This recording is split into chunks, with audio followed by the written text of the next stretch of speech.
ಇದು ಕಾಂಗ್ರೆಸ್ ಸರ್ಕಾರ ಮಾಡಿದೆ. ಒಂದು ಈ ಸರ್ಕಾರ ಬಂದ ನಂತರ ಅವ್ರು ಹೇಳಿದಂತ ಮಾತನ್ನು ಇಡೀ ರಾಜ್ಯದಲ್ಲಿ ಭ್ರಷ್ಟಾಚಾರ ರಹಿತವಾದಂತಹ ಒಂದು ಸರ್ಕಾರವನ್ನು ಕೊಡ್ತೀವಿ, ಯಾವುದೇ ಹಗರಣಗಳು ಇಲ್ಲದಂತ ಸರ್ಕಾರವನ್ನು ಕೊಡ್ತೀವಿ, ಭ್ರಷ್ಟಾಚಾರ ಇಲ್ಲದಂತ ಸರ್ಕಾರಗಳನ್ನು ಕೊಡ್ತೀವಿ ಅಂತೇಳಿ ಅವರು ಆಶ್ವಾಸನೆಯನ್ನು ಜನರು ತಿಳಿಸಿದ್ರು.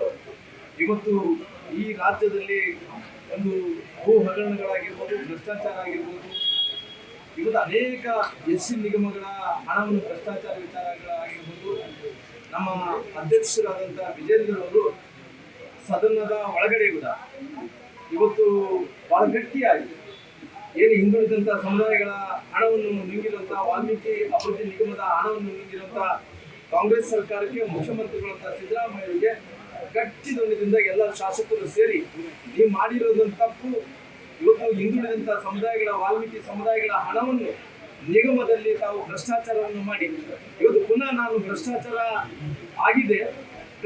ಆಗಿದ್ರು ಕೂಡ ಅದಕ್ಕೆ ನನಗೆ ಸಂಬಂಧ ಇಲ್ಲ ಅನ್ನೋಂಥ ರೀತಿಯಲ್ಲಿ ಮುಖ್ಯಮಂತ್ರಿಗಳು ಮಾತಾಡ್ತಾ ಇದ್ರು. ಆ ವಿಚಾರವನ್ನು ಕೂಡ ಸನ್ಮಾನ್ಯ ವಿಜೇಂದ್ರ ಅವರ ನೇತೃತ್ವದಲ್ಲಿ ಗಟ್ಟಿಯಾಗಿ ಧ್ವನಿಯಿಂದ ಅವ್ರನ್ನ ಎದುರಿಸುವಂತ ಕೆಲಸ ಸದನದ ಒಳಗಡೆ ಕೂಡ ಮಾಡಿದ್ದಾರೆ, ಹೊರಗಡೆ ಕೂಡ ಮಾಡಿದ್ದಾರೆ.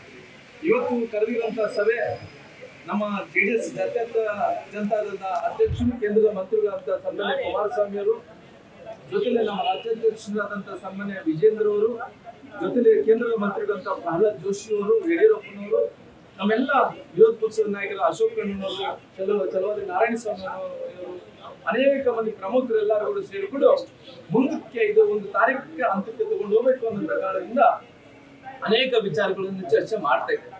ಚರ್ಚೆಗಳು ಮಾಡುವಂತ ಟೈಮಲ್ಲಿ ಇವತ್ತು ನಮ್ಮ ರಾಜ್ಯಾಧ್ಯಕ್ಷರಾದಂಥ ಸನ್ಮಾನ್ಯ ವಿಜೇಂದ್ರ ಅವರು ಒಂದು ಸಂಕಲ್ಪ, ಒಂದು ತೀರ್ಮಾನವನ್ನು ಏನು ತಗೊಂಡಿದ್ದಾರೆ, ಪಾದಯಾತ್ರೆ ಮಾಡಬೇಕು.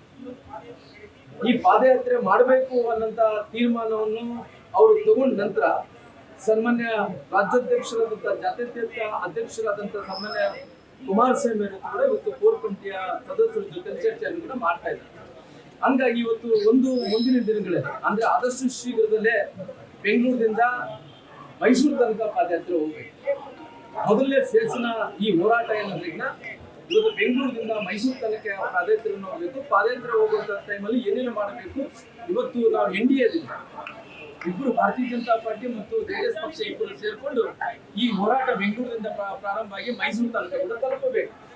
ಮುಂದಿನ ದಿನಗಳಲ್ಲಿ ಇನ್ನು ಬಳ್ಳಾರಿಯಿಂದ ಏನ್ ಮಾಡಬೇಕು ಅನ್ನೋಂಥ ವಿಚಾರವನ್ನು ಹೈದರಾಬಾದ್ ಕರ್ನಾಟಕ ಕಲ್ಯಾಣ ಕರ್ನಾಟಕದಿಂದ ಕೂಡ ಇನ್ನು ಹೋರಾಟವನ್ನು ಏನು ಮಾಡಬೇಕು ಅನ್ನೋಂಥ ಕಾರಣ ಇದ್ರ ಬಗ್ಗೆ ಕೂಡ ಚಿಂತನೆ ನಡೀತಾ ಇದೆ. ಹಂಗಾಗಿ ಮೊದಲನೇ ಫೇಸಿನ ನಮ್ಮ ರಾಜ್ಯಾಧ್ಯಕ್ಷರ ಸನ್ಮಾನ್ಯ ವಿಜೇಂದ್ರರು, ಕುಮಾರಣ್ಣನವರು ಮತ್ತು ಯಡಿಯೂರಪ್ಪನವರು, ನಮ್ಮೆಲ್ಲ ನಾಯಕರು ಸೇರಿಕೊಂಡು ಇವತ್ತು ನಾನು ಬೆಂಗಳೂರಿಗೆ ಡೆಲ್ಲಿಗೆ ಹೋಗ್ಬೇಕಾದ ಕಾರಣ ನಾನು ಮಾತಾಡಿ ಎದ್ದು ಬಂದಿದ್ದೀನಿ. ಕೆಲವೇ ಸಮಯಕ್ಕೆ ಡೇಟ್ ಫಿಕ್ಸ್ ಆಗುತ್ತೆ, ಇನ್ನೊಂದು 2-3 ದಿನ ಒಳಗಡೆ ಯಾವ ಡೇಟ್ ಅಂತ ಫಿಕ್ಸ್ ಆಗುತ್ತೆ, ಆ ಡೇಟ್ ಫಿಕ್ಸ್ ಮಾಡಿಕೊಂಡು ಬೆಂಗಳೂರಿನಿಂದ ಮೈಸೂರು ತನಕ ಪಾದಯಾತ್ರೆಯನ್ನು ಮಾಡೋದ್ರ ಮೂಲಕ ಈ ಕಾಂಗ್ರೆಸ್ ಸರ್ಕಾರವನ್ನು ಪ್ರತಿಯೊಂದು ವಿಚಾರವನ್ನು, ಪ್ರತಿಯೊಂದು ವಿಷಯವನ್ನು ಎಲೆ ಆಗಿ ಬಿಡಿಸಿ ಜನರಿಗೆ ತಿಳಿಸುವಂತ ಕೆಲಸ ಮಾಡ್ತೀವಿ. ಅದು SC ನಿಗಮದ, ವಾಲ್ಮೀಕಿ ಅಭಿವೃದ್ಧಿ ನಿಗಮದ ಹಣ ಭ್ರಷ್ಟಾಚಾರ ಆಗಿರ್ಬೋದು, ಕೂಡ ವಿಚಾರ ಭೂ ಹಗರಣ ವಿಚಾರ ಆಗಿರ್ಬೋದು, ಭ್ರಷ್ಟಾಚಾರ ಆಗಿರ್ಬೋದು, ಎಲ್ಲ ವಿಚಾರಗಳು ಜನರಿಗೆ ತಿಳಿಸುವಂತ ಕೆಲಸ ಭಾರತೀಯ ಜನತಾ ಪಾರ್ಟಿ ಮಾಡುತ್ತೆ.